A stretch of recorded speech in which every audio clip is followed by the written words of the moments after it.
The perfect place. In a world filled with mighty kingdoms, spectacular palaces, and bustling cities, there was a small town named Bethlehem. Nestled amongst rolling hills, Bethlehem was a quiet town, with narrow dirt roads winding through it, stone houses built close together, and fields dotted with sheep and shepherds. It was a place where everyone knew each other, and life was simple. It wasn't the grandest or the most famous place, but it had a special place in God's plan. This town was chosen by God to be the birthplace of the greatest king ever born.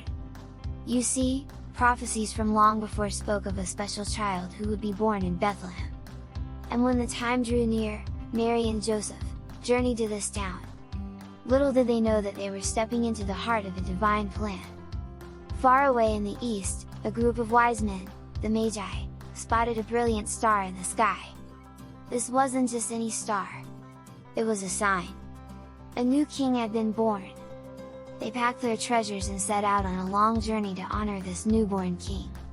Their journey took them through many lands and finally led them to the grand palace of King Herod in Jerusalem. After all, where else would you expect to find a new king but in a royal palace? But to their surprise, the palace held no baby king. Puzzled, they asked King Herod, who told them of the prophecy. Guided by the star, the Magi continued their quest, and it led them not to another splendid palace, but to a humble home in Bethlehem. There, amidst ordinary surroundings, they found Jesus. It was the perfect place God had chosen. Bethlehem taught the world an important lesson that day. God's plans are often not what we expect. He doesn't always choose the grandest places or the most powerful people.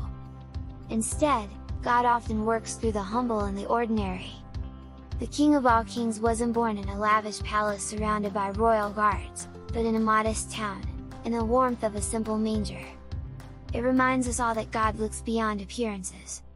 He values a humble heart. Just as He chose Bethlehem, to bring forth the Savior, He seeks those with humble hearts to be a part of His grand story. And just like the Magi, when we seek Him with all our hearts, no matter where we come from or who we are, we will surely find Him.